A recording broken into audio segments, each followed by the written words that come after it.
It's the Cool Kids Club. You've been invited to the Cool Kids Club. It's so exciting, yeah. Justin likes monsters, yeah. And Amy likes words in the Cool Kids Club. Cool Kids Club. Hey, welcome back to the Heyo. Cool Kids Club, episode number 102. My name 102. is Justin. Well, hey, Justin. My name is Amy, and together we are America's favorite siblings. It's true. But we're not the only ones here today. You were just on the show, like 2 episodes ago. Yeah, it feels like we're making this a thing. You know, it's kind of casual, but you know we're still feeling it out. Well, and it's just I'm not gonna do a Batman Returns episode and not include my main man. Yeah. What did I call you last time? The HBK to my Big Daddy Cool. Our buddy Eddie. Fair enough. Welcome back to the show. Welcome back. Yeah, I feel like you would be. I mean, friendship might be over if you didn't invite Eddie. I'd be pretty bummed. Yeah, I'd be pretty bummed, honestly. I think you it's know? just. I think it's safe to say at this point we've done Batman '89. Today we're doing Batman Returns. We're obviously going to do the other 2 Joel Schumacher movies at some point. You're invited.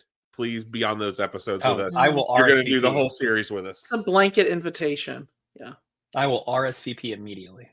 Cool. Mm-hmm. How you guys doing? I'm doing pretty good. Pretty good. How about you? Yeah, pretty good. You know, hey, it's almost March. Good talk. Good talk, everyone.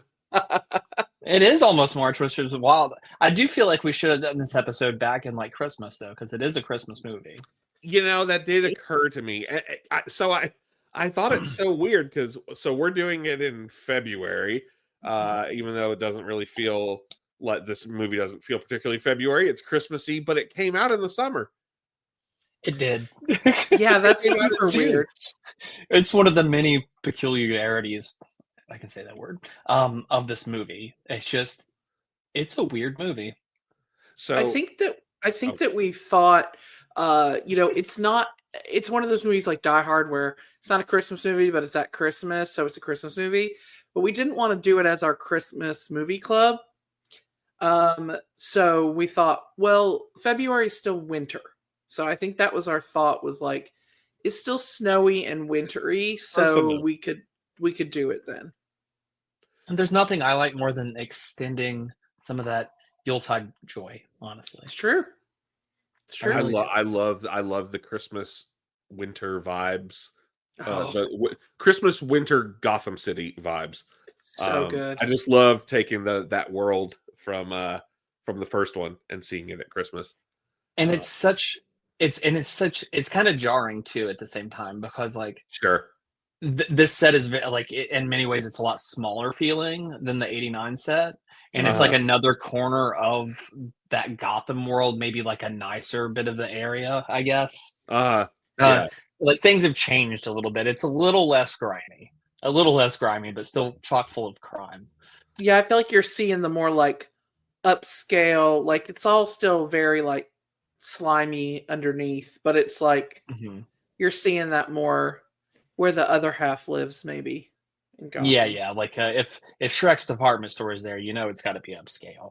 Well, of course. Fucking Max Shrek, man.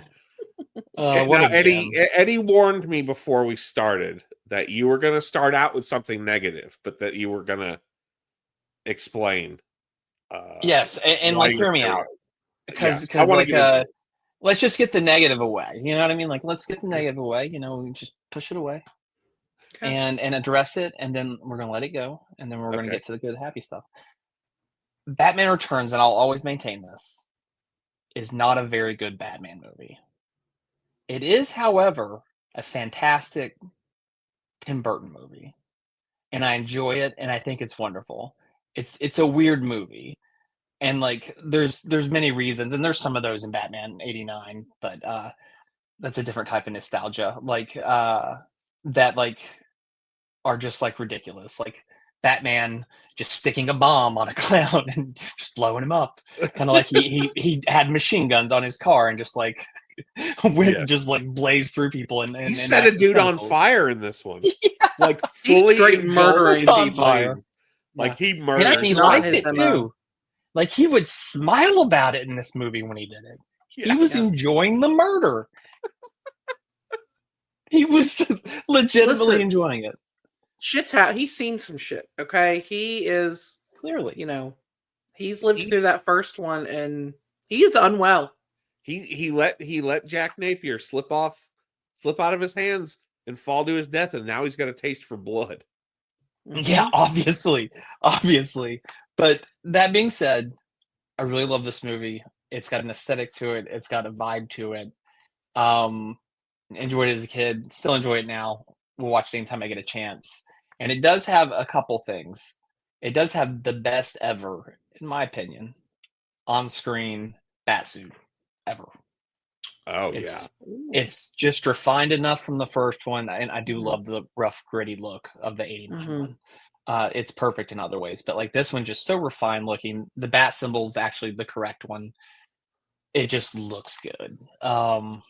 But it does. Yeah, it's a great. What a weird movie. Before they went overboard with it with Batman Forever. I feel like we have a really funny I felt like they went overboard. Dynamic here because we have Eddie who's like born in it, like die hard Batman fan. Lives it, breathes it. Justin, like uber fan, very much loves Batman. And then I'm just like, I like Catwoman. I'm like, I like Batman.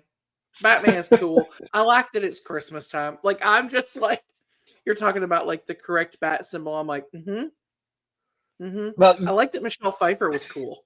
Like, I'm like, we have three. She was.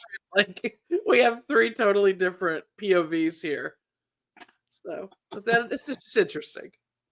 Yeah, that's it's like if you look at the 89 one, it has like at the point there's like an extra little whatever that is. I always noticed that as a kid that the bat. Oh, now I gotta look it up while you all are. Conversing. And it didn't match anything on like it didn't match the poster symbol. It didn't match like any of like the artwork or anything else you saw. I can't remember the reasoning for it. There was a reason it happened, and it was not on purpose. And they just kind of left it. Well, that is annoying. Right. Okay, you see what we're talking about now? She can't unsee it. Yeah, like it's the wrong one. Like you know what the bat symbol looks like, and that's wrong. Yeah, that is. Oh, I'm seeing it now. Okay. Why? So I guess that's the feet. I guess that's supposed to be the bat feet. The bat feet? Well, I think we guess. We know the feet are there. We don't. They're implied feet. They're implied. Thank you. They're implied. Yeah. Okay. I'm with you. Okay. This movie is it's so wonderful. Buck wild, and I don't know where to begin talking about it. Can we talk about the NSFW nature of some of this movie? Oh, big time. This movie probably is rated G. Horny. Yeah, this movie is horny as hell. Really, it really is. Yeah, there's some lines in this, and let me just because I've got a lot of lines written down. I just typed out lines. I feel like much like Batman 89, if Eddie and I wanted to solely communicate in dialogue from this movie, we could. Mm-hmm. Oh, we could. So here's a lighter fare of the horny dialogue. Okay, that's not growth. That's a mild swelling. Let's see here. I'm going to keep scrolling down. I like that Eddie's doing an erotic reading of the dialogue from Batman Returns for us. Could you read it a little slower next time? Could you do it a little breathier? Show her my French flipper trick. I'd like to fill her void. Yeah. And then this is one of my favorite things, kind of. But also, holy shit, this was in this movie, this children's movie with McDonald's toys, which we could talk about. Oh yeah. So Shrek's trying to talk him in to running for mayor, and like Cobblepot's like, no, I can't get distracted by this. I've got my plan to take all the firstborn sons. And he's just rattling off all these things that he can have as mayor. And he's like, no, no, no, no, no. And then he goes, unlimited poontang. And he's like, in, boom. Just and like then proceeds to get real horny with what's her name from Saturday Night Live? I can't remember her name offhand. Yeah, like got real horny with her. There's no basement in the Alamo. Jan Hooks. Jan Hooks. Yes, thank you, Jan Hooks. Gets horny with Jan Hooks, and then like pretty much sexually assaults a young fan by fondling her breast. Let me get that on there. Yeah, he really is. It's big Frank Reynolds energy. I was gonna say, literally, Frank Reynolds does that. It's very, like Frank Reynolds is very informed by the grotesquerie of his penguin character in this movie. There's also they sound the same. There's a lot of like grumbling and grunting and like the episode where Frank goes off the rails, so he's gonna get real weird with it, and he's just gargling beer, just like that's straight out of this movie. Straight out of this movie. Yeah, and that's at the end when he's got all the black blood pouring out of his mouth. Yeah, it's like block the wind. And I could see the penguin being birthed by a couch. Yeah, yeah. Right. That's that would be on par. If that was in this movie, I'd be like, "Yep, that's Batman Returns." Mm-hmm. Well, if we're going off 89, you start that one off with parent murder. So you start all Batman. That's baked in now. That's baked into the Batman story. I think at this point, Superman's planet explodes. Batman. Yeah, I mean, I know there's going to be parent murder when I'm getting into a Batman movie. The things that maybe give me pause or take me aback a little bit is like like the penguin just like oozing black fluids and just like eating like devouring raw fish. Biting a man's nose off, which is one of my favorite lines. I think David and I will find any opportune moment to use that line. The what is it? It could be worse. My nose could be gushing blood. Your nose could be gushing blood. But because he was like, not a lot of reflective surfaces down there in the sewer, huh? I mean, that was a good burn. But his nose is shorn off. Is short. Yeah. Now, how does the Penguin rank for you all among Batman movie villains? Man, I think it's interesting because this version of the Penguin is so drastically different than every other version of the Penguin. Makes no sense. Like the comic books, the old 60s TV show, the modern Penguin with Colin Farrell. Those, I mean, none of them are mutant sewer dwellers. They're just like crime bosses. He's very memorable, though.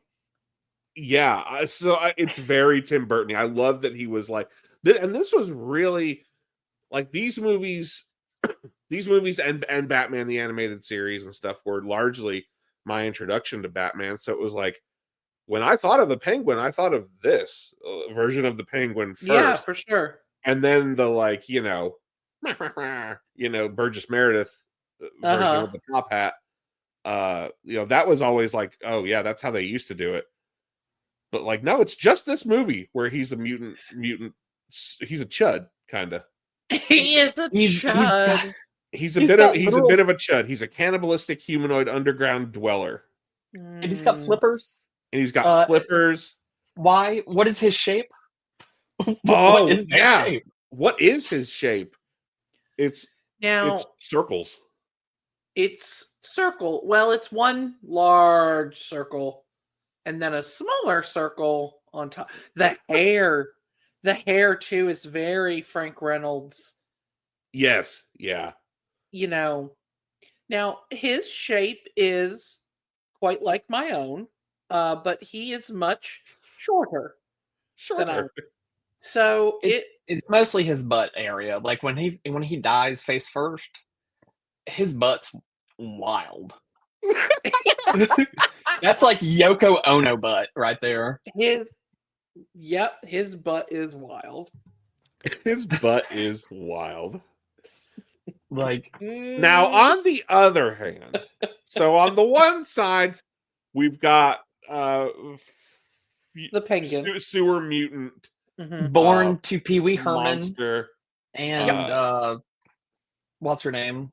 Yeah, born to Pee Wee Herman and Simone from Pee Wee's Big Adventure. Oh, right, that's right. Yeah. Au revoir, Pee Wee. Au revoir, Pee Wee. They actually, I think both of them actually reprised their roles in the awful Fox TV show Gotham. That was probably the coolest part about that whole awful. Really, awful I didn't. I actually heard that I never watched it, but I heard that show was good. You didn't? It's not good. It's awful. Okay. It's painful. Okay. It's so painful. I tried. Would it be good for someone who's not a huge Batman fan? Do you know what I mean? Like if it's someone who's just like, I like Batman. Like, did you like the OC? Well, of course. Do you want to see Ryan as a mustacheless Commissioner Gordon? I do know that. Yeah. I love the OC. Okay, I love the OC. Yeah. So I'm this is a selling point to some. Yeah. I'm just wondering if it was like that's why it was popular and beloved. If it was people who are not like diehard fans of Batman, so they're not comparing it. They're just like, this is fine. This is good enough, or whatever. Maybe. Yeah. I like some of the CW shows like that were Sure. on. Like those have aged probably not as great as they should. Mm-hmm. But like back when I it don't was the think WB. Yeah. I'm a big WB TV fan. Yeah. Big WB TV Okay. fan. So not a good one. Yeah, I wouldn't say it was good. Okay. Good at all. So but anyway, I Paul derailed Rubin's you. in I'm it. sorry.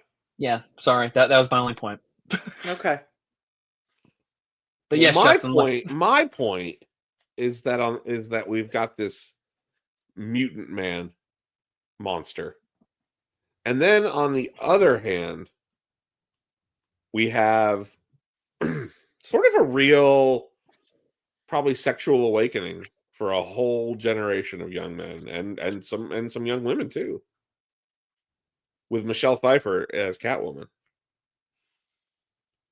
Listen, she's so fucking cool.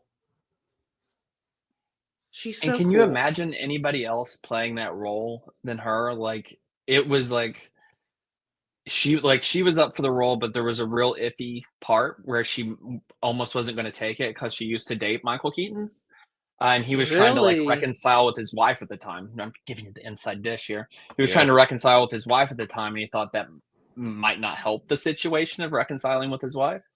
But ended up like divorcing, so didn't happen, and Michelle Pfeiffer took it. But Meryl Streep was up for the role, and Madonna, Cher, and I think Demi Moore maybe.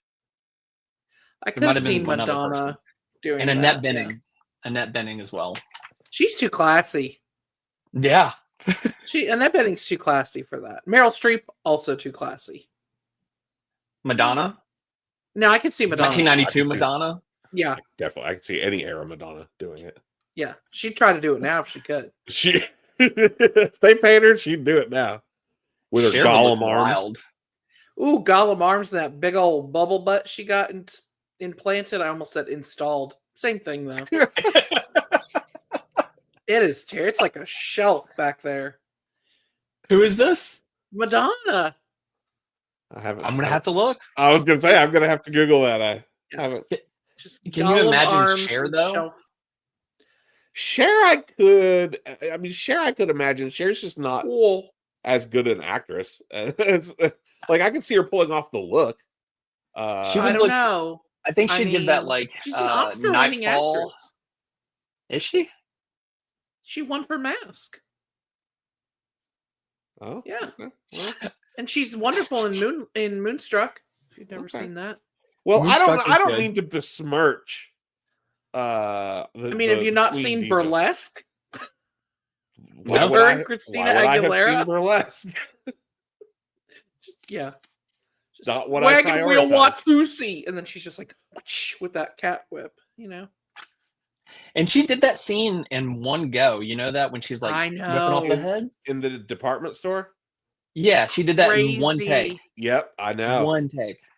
Yeah, Badass. there's video online of like kind of Mhm. them filming that scene in real time. It's unreal. Yeah. Yeah, But like, it is real. again. I think she was born to play it. Like a very. Yeah. Again, it doesn't make any sense. Like Catwoman doesn't have powers. Okay, there's nothing mystical about Catwoman in the comics. She's literally a cat burglar. Yeah. Like pretty literally. Yeah. Here, she somehow gains. I don't think does. She have cat powers, or is she just crazy? Right? Like she I gets don't murdered think by her she's- boss. I don't think she snip at has you. powers. Neither of them have any powers. No one has powers. I think in she this movie. thinks. I mean, she's come back from the dead. They licked her She's- back to life. But was she dead? I don't think she was dead. You know, April I mean, and had her this eyes were conversation rolled when we were back pretty watching it. far. Yeah, I think they made a point. So Max Schreck, her boss, the other big bad guy, Christopher Walken, he pushes her out the window in one of Right. God. That scene is just so memorable to me. It So is. good. When it's I like when he's she goes so- to the awnings. He's so scary. Yes, that was what I was going to say, is that I think they made a point of showing her going through the awnings so that it kind of justifies, like, okay, that must have slowed her down enough to where that's why she didn't die. Mm. I'm Because asking Chat GPT right now. did Catwoman die? Did Selena Kyle die? Mm. So both Keep of going. these characters have completely different backstories than any iteration of either character up to this point. Oh, okay.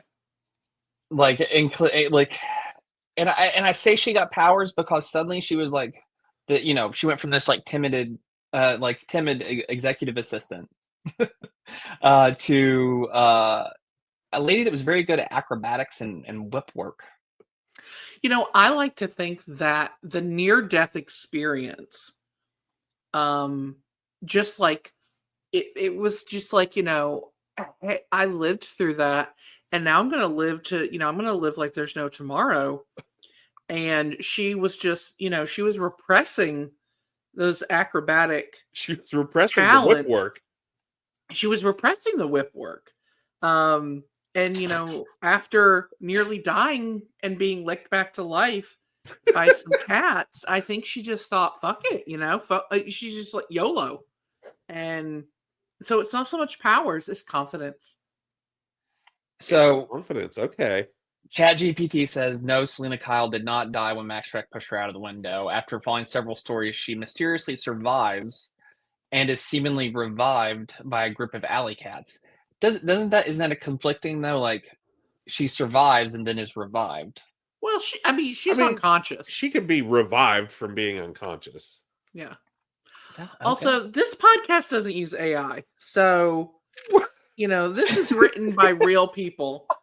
This is me and Justin. And by am real people. That's why it's bad. that's how you can tell is because it's bad. This podcast would, I'm sure, be better if we let AI do it. I just needed to know. Like, Eddie's out here I'm sure it's in the replacing you script. with AI, Justin. But hey, look, can AI do this sweet Max Schreck impression? She tries to blackmail me. I'll drop her out a higher window. Probably if you asked it, but that was pretty good. I love Christopher Walken in this movie, and Max Schreck. That's a character created for this movie.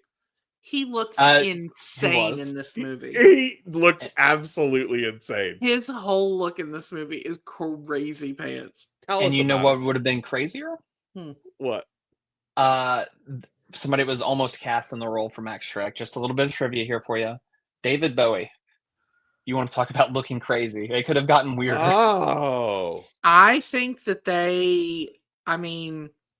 don't know which one I like more. I mean, Walken's so good, but Bowie would have been interesting, but Christopher Walken's swag in this movie is a certain style.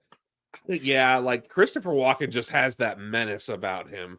And I'm not saying Bowie couldn't, but like Christopher Walken would be fucking scary. Well, like Christopher Walken probably killed Natalie Wood and got away with it. So like you have a real, you have a real possible murderer playing him. And I think that is this news to you, Eddie? Hey, Amy just dropping some accusations. Truth bombs?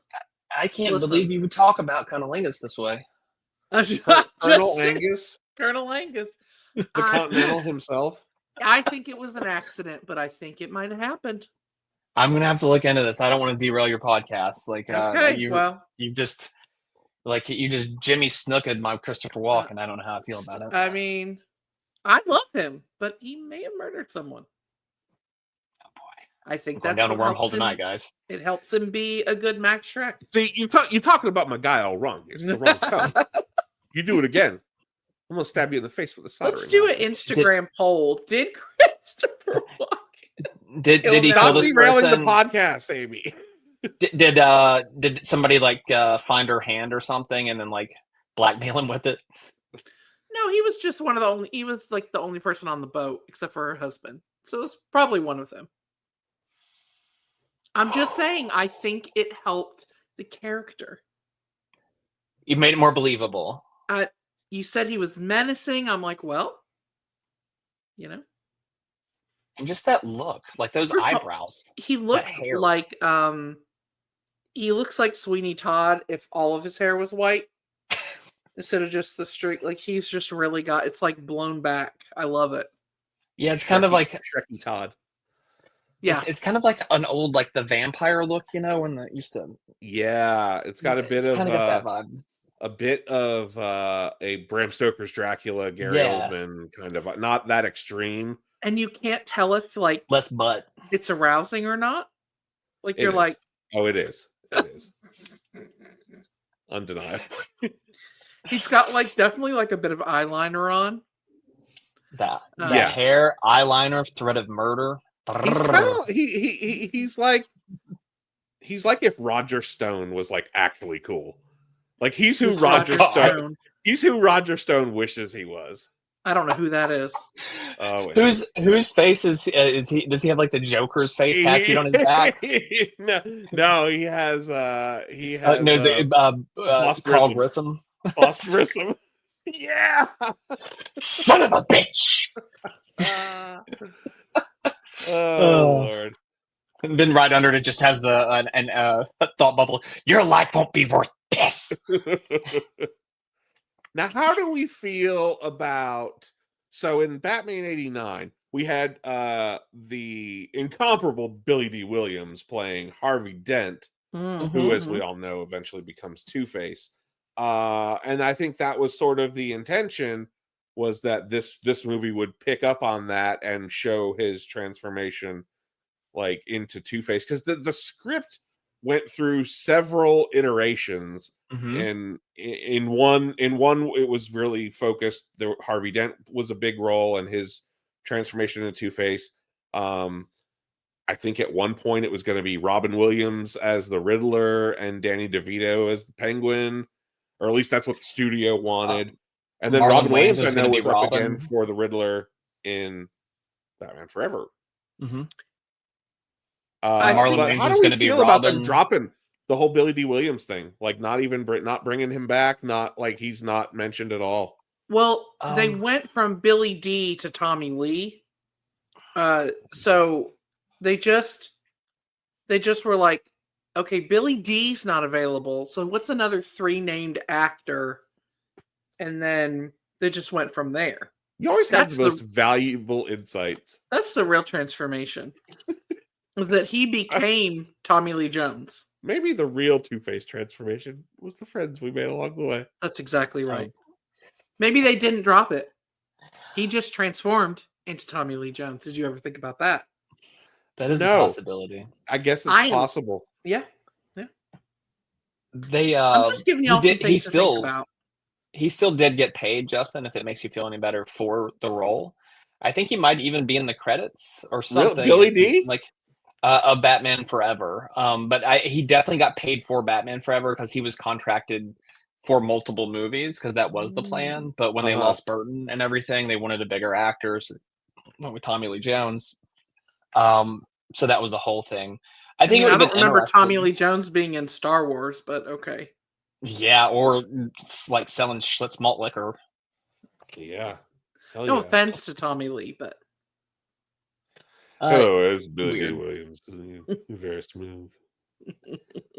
Like there are a couple things I did notice in this movie that I didn't notice like all the time, I think, in previous like viewings. Though I don't know if you guys noticed anything new in this viewing of this movie. Oh, I don't know. Like at one point, he said he had a double entendre. Let me see if I can find it. I know I wrote it down. It's like when he was talking about his when he was like learning his birthright or like claiming his birthright or wherever. He's like, I was their number one son, and and they still treated me like I was number two, which. You know, he was talking about, like, you know, your second child, but also they threw him in the sewer. They threw him in the sewer. Treated him like shit. I was just literally like, what you do with two. I never, and I then, never picked up on that. And then there was the only there was like very few references, like because it's like very few references to Batman 89, right? Yeah. Like he talks to Catwoman about Vicky at one point when talking about why their relationship didn't work. Yeah. Bruce chastises Alfred for just letting Vicky into the Batcave. He's like, talking about security, I just turn around, there's Vicky. Yeah, what the fuck, Alfred? And then there's only one Joker reference, and that's when like the Penguin says, this city turns, you know, Eagle Scouts into crazed clowns, which I assumed he means the Joker and not his like Red Triangle Gang clowns, which I thought was cool. Yeah, there really isn't, outside of Batman and Alfred, there really isn't much follow through from the first one. It kind of just resets. Like, you don't have the sort of world building that I think they would probably do if this was made today to kind of connect it. Because it's like, the Harvey Dent thing is done. Vicky Vale, done. Knox, the reporter, not in it. Like which is a bummer. It's a goddamn bummer. Yeah. I was always a Knox apologist. I like Knox. Oh, he's great. Yeah. He was great. He gave us King of the Wicker People.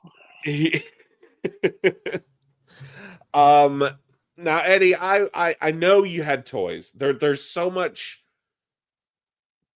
fucking, man. It's hard to overstate how huge and just gigantic marketing juggernauts these movies were at the time. Like summer of 1992, it was fucking Batman Forever. It was everywhere. And the toys I still have all my old Batman Returns toys. The fast food tie-ins, there were several. There were the cups, there were the toys. And what's funny is the fast food tie-ins, I'm pretty sure that Penguin toy looks more like the Penguin than the actual toy that Kenner released. Because all Kenner did was took the old Superpowers Penguin and repainted it. And I guess because he was too gruesome, a similar thing happened for the non-adult collector's version of the Joker for like the Dark Knight. Like they changed the look of him to where it wasn't as carved in and everything with the smile. So I don't know if there's like a limitation for kids' toys, but like I always thought that was really weird. But yeah. I thought, because I definitely had that, still have that Penguin toy somewhere. And yeah, it's an old comic book style Penguin. It doesn't look anything like Danny DeVito in this movie. And did you get the Robin with the flat top? Yes. So that was the redesign Robin that was done. that was the style they were going to use in the movie when they almost like when Marlon Wayans was maybe going to be in the movie. We should mention that Marlon Wayans was attached to play Robin at one point, which is in Batman Returns. Yeah, in one of the early iterations of the script. Okay. So I always thought that was cool. There's some of these like Easter eggs of things that were conceived but didn't happen in the toy line, and I always thought that was cool. Plus, I love that. Cool. I didn't know that. Now that Robin toy, I have it on display in my room. That Kenner Robin figure with the flat top. That was just one of my. I don't know why I loved that toy so much when I was a kid. Just one of my favorite figures, and I remember. I just have a very distinct memory of he's got like a gold belt and some like gold like things on like going down the center of his chest. And I remember that the gold paint on the figure like started to fade off. And it really bummed me out. Like I was as a kid, I was very upset about it. It was like my favorite figure. And I used to hang him from the ceiling fan with the back hook thing that came with him, whatever the hell that was. Yeah. And I would just have it swinging in my room on the ceiling fan. But no, I remember my dad, he would paint, he would put together model cars. So he had a lot of model car paint, and he would go, and I think he had to do it a couple times because the paint would start to like wear off again. And he would go touch up my Robin figure with his little like tiny model car paintbrushes. And I still have that figure in my nerd room in there. I still have all my old Batman Returns figures. How's the gold paint holding up? Gold paint's holding up just fine these days. There you go. Well, it's more of a display piece now. Yeah. Conversation starter. I definitely have all of the I guess it was McDonald's line with you had the Batmobile and the So there was the line of the vehicles launched out of the middle. That's the vehicles. Yeah. Yeah, there was the Batmobile, and then there was the Bat. What was it, Eddie? Where he's like something like that. Yeah, and then there was the Penguin. The Penguin and Catwoman ones are the best ones because the Catwoman one's like purple and the tail wags, and then the Penguin one I love. It's the yellow. It's like it's not the duck. It's not the big duck. It should have been the duck, but it's like a yellow kind of vehicle, and it's got the umbrella on the front. Yeah. It's awesome. I would say too, until like recently, and still in some ways, it is still the best. The Batmobile that came out for Batman Returns, the toy, was 10 times better than the Toy Biz one that was for the other one, because it does turn into the Bat missile, like the sides come off of it. Oh yeah. So it does like the thing like after the Penguin takes over the Batmobile and then is in one of those like 50-cent like outside the grocery store ride versions of the Batmobile. Yeah. Jostling and doing whatever else he's doing in there as he's just like driving through Gotham City. How do you do that? This movie doesn't make a ton of sense. No, it really doesn't. But it's very entertaining. Yeah.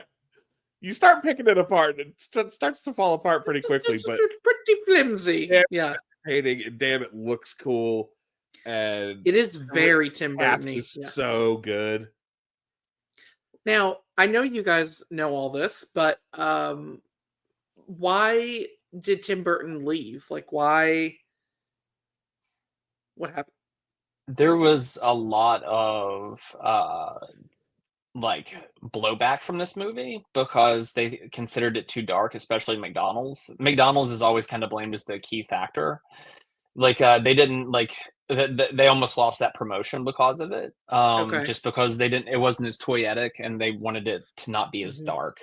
And that basically ended up forcing Burton out. I think he's still like an executive producer on Batman Forever. Okay. But yeah, and that's in the end. That's why they lost Keaton as well. Because he's he wanted to be there with Burton and kind of saw that vision, that darker vision. more than he saw the kind of brighter night thing that we start getting in the next one that gets really bad in the Batman and Robin. It's so interesting because now, having experienced those movies, and then of course the Christopher Nolan Batman series, which is known as the dark, gritty, like serious. Like, could you imagine there being like a McDonald's toy line for like Dark Knight Rises? Or Dark there Knight was a Burger King toy line in Europe, I think. Really? For one of the movies. I think it might have been Batman Begins. Yeah. But yeah, like didn't get any like maybe like crossovers a cup, that way. Like a cup or something, but not like a toy line. That would be pretty funny though.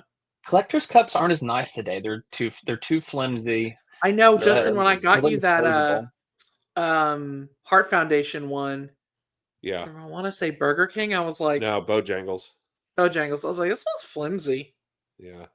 Yeah. Still make them like not as cool as they used to be. We used to be a country, Indeed. Yeah.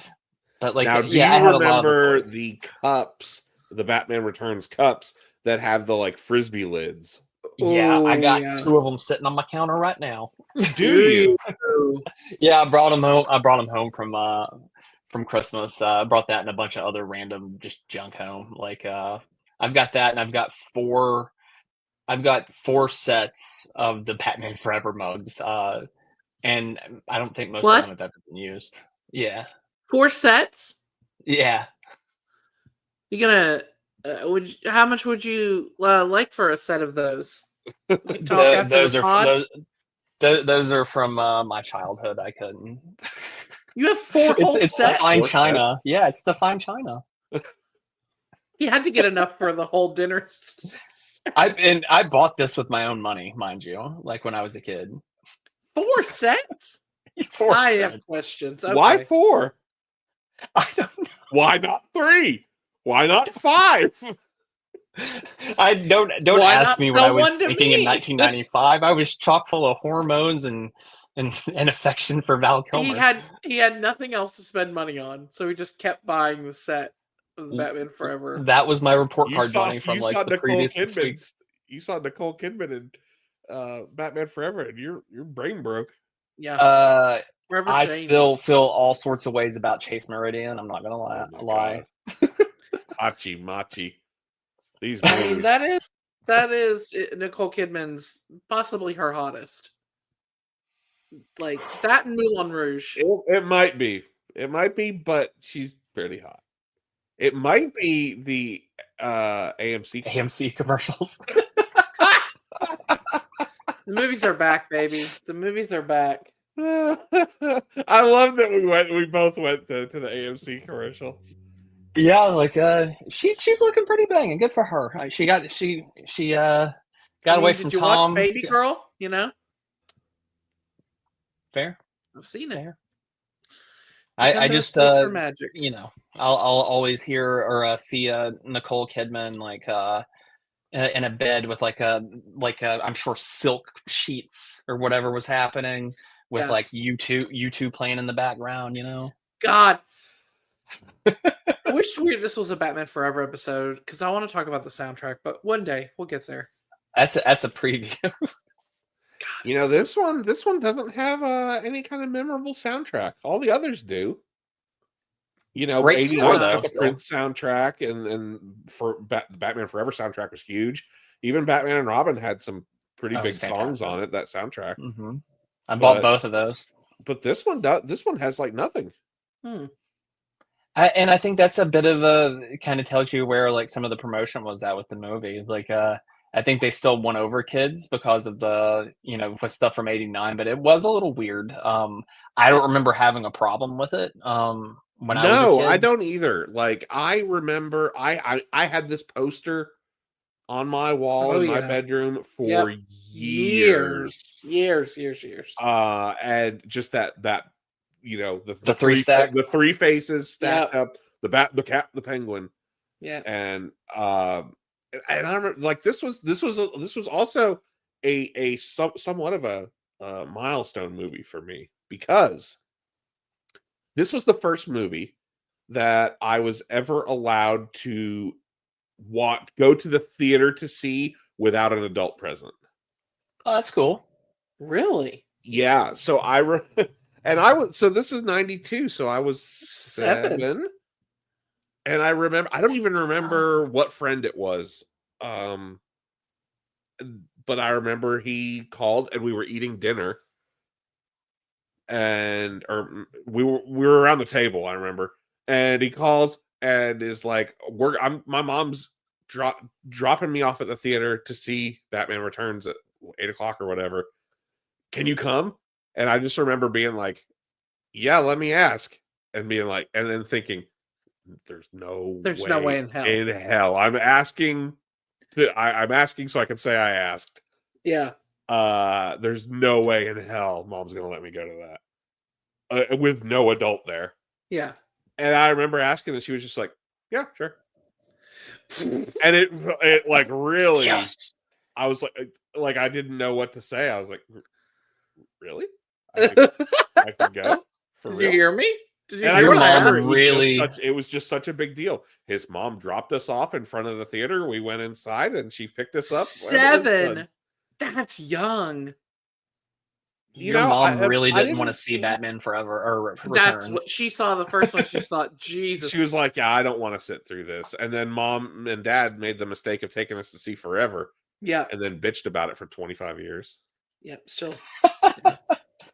And we were both into it at that point. Yep. Yeah. So this was kind of a milestone movie for me too. Just I had a memorable theater experience. Like something I'm just remembering from this movie. When I was a kid, we were in Gatlinburg. Like I can't remember the store. I just remember it had like a wooden exterior as buildings in Gatlinburg too. I was gonna say all of them. And then like I bought a shirt that has like a white bat symbol on it. In the back it just says the bat, the cat, the penguin. Because my parents gave us a little bit of money for vacations. Like, here's this. This is what you get to spend on whatever. So I got that. I got that same 3-stack coaster. And I got this. It was a jaw that was rubber, and then it had another piece for here with jowls of the penguin. So it was especially for 1992, like it would strap here so the jaw would move, right? And the jowls hung over. So it looked pretty good. So on the way home from Gatlinburg, I would just like look over at other cars and like fog up the window and just get real weird with it. And I your did that shirt on and you're holding the poster and you've got the jowls. The fucking goblin child in the back seat there. I did that the whole like hour and a half back, and my parents didn't notice until way too late. So I probably weirded some people out. I can't be sure, but I think there was a mutant penguin man in the backseat of that car. Why is he writing "Help Me" on the window? Throw him in the sewer. Yeah, somebody get Pee Wee Herman quick. Yeah. I was rewatching it. One of my absolute favorite scenes is, and I want to talk about the end of the movie because the end is just absolutely, it's wild. But one of my absolute favorite scenes is the scene where Selena and Bruce are dancing at the party and both realize at the same time who the other one is. Because of the mistletoe comment. And Michelle Pfeiffer goes, "Oh no, do we have to start fighting now?" And I just is she just crazy? They're both just so good in that scene, and they're both so. It's very tense, like it's very like they're just it's masterfully done. I thought, but like Bruce is kind of into it. Yeah, like it's doing it for both of them. He's horny. Yeah, they're already super horny. They're already rubbing up on each other. Yeah, and then they both realize, oh, you're the dominatrix. Oh, you're the leather daddy. Yeah. Okay. Mm-hmm. She didn't give herself a bath in front of Batman though. Boy, that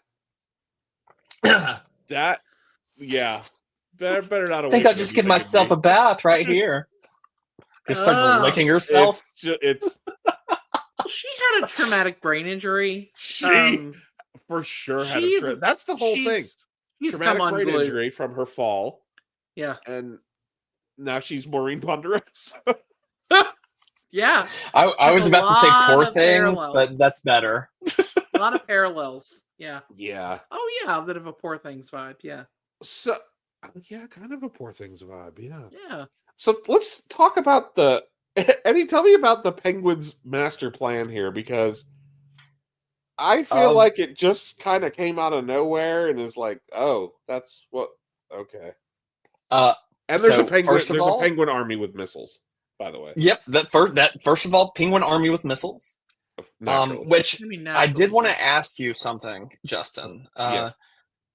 Would you like to go in with me for the sum of $6,000 to $12,000 and buy one of the not real penguins that was used, but one of the mock penguins that was used in Batman? I think we should do this. I think it's an investment in our future. I'll run it by the wife. Okay. I think April's going to be way into this, but anyway, is it a replica? No, it was used in the movie. Oh, okay. It's a prop. Okay. Yeah. You know, and then we can share custody. We would split it, and we live in different states, so it's going to work great. I would strap it into the old car seat and just drive down the road, and I would be like, wearing your penguin jowls. I will not get pulled over. No way I'm getting pulled over. But so the penguin, there's a bunch of penguins, like actual penguins, waddling around with missiles strapped to their backs. Just adorable. And he's got a yellow duck, and he's launching missiles. I love the big yellow duck. And he's launching missiles. And he's gonna kill all the firstborns. All the firstborns for some reason, because remember, firstborn son, but they treated him like number 2. Yeah, and he dies pretty gruesomely with black stuff leaking out of him, and then he gets rolled into the very crystal clear sewer water. Yeah, there's a couple pretty gruesome deaths at the end here. Shrek gets it good. We get to see his charred corpse, and which was great. And then Penguin, which just kind of haunted me, if I'm being honest, for a while. Like he gets very Frank Reynolds at the end. There's a lot of gargling and gurgling, and he tries to he tries one last time to get one over on Batman, and he pulls out I pulled one of the cute ones. He opens the umbrella, hoping it's like, please be a machine gun, and it's like got toys on it. And what was more gruesome, the Joker buzzer handshake until the dude was fried, or Max Trag with the kiss? I mean, probably the Joker one, because you just kind of watch that happen. Like the Max Shrek one, like it happens and there's explosions going on around it and chaos and the giant climax of the movie. With Batman that one, has no eye dark. All hell's breaking loose. That's right. Yeah. Just suddenly has no eye dark. Good point. Yeah. It messed with me since I was a kid. That scene really broke it for me. Broke the illusion. I'm just reminding myself here via the internet of that penguin death scene, and he looks terrifying. That would have scared the shit out of me if I'd seen that at 7. When he comes out of the water, like when he rises slowly out of the water, and he's like, and all the like black blood starts like pouring out of his mouth. Like, oh, it's so fucking scary. It's really scary. And that's part of like what the studio blowback was about, like specifically the black crap coming out of his mouth. Scary, yeah. Like what? Just a weird movie. And then I guess you're left to wonder if Catwoman's still alive at the end of it after everyth's said and done, because Bruce kind of sees a shadow in the alley, an alley cat, haha.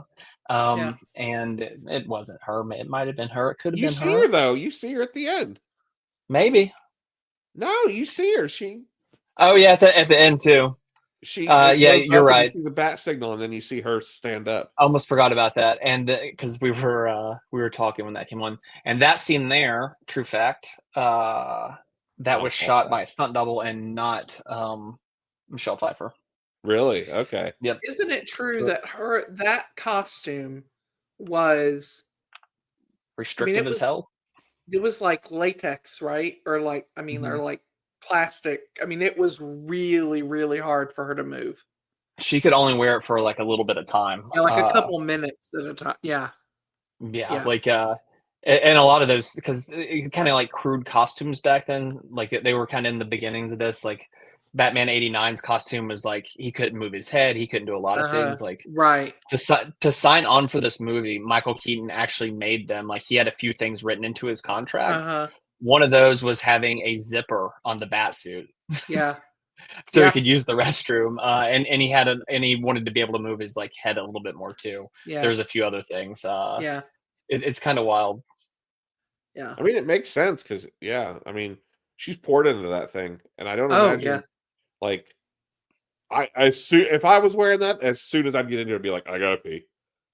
Could you imagine sweating? Like in latex. Oh my god! I mean, that would damn near tear the skin off. Like for real, I always wondered how like Gold Dust, right, for one, wrestled in that like basically latex, right? So imagine this thing that's even clingier. I mean, it looks like it'd be like crunchy plastic. Like it's so shiny. And God bless her for wearing it. He does. Also, he still blesses a babe. Everyone. Also, still a babe. There is a line she says too, and this is something that like is another callback to 89. That if you know, you know, or you could have just missed it and went on by. At one point, Catwoman, this is right before like everything goes down with like the Batmobile and stuff, I believe. There will be a hot time on the old town tonight. I noticed. I caught that. Now I did catch 89. that this time around. That's a reference to the Joker. It'll be a hot time, which is like old town tonight. Yeah. So there was a couple things, and they're very just like, again, very loosely tied movies in many ways. It's strange. Much. It is strange. But God, I love this movie. It's one that it's so bizarre, but I like it's so ingrained in my personality. I feel like that. Yeah. It's just comfortable. Yeah. It's weird as hell and scary and strange and oddly sexual, but it just I don't know, it works for me. Like I love it. Yeah. I mean, because of this movie, I know that Vichyssoise is supposed to be cold. It's supposed to be cold. Supposed to be cold. What would I do without this knowledge, guys? Thank you. No, I wouldn't even know what Vichyssoise is. It's you'd be uncultured swine. I just know. The only cold soup I know is gazpacho. Well, now you know Vichyssoise. Vichyssoise. Yeah. Amy, you want to do some plugs for us?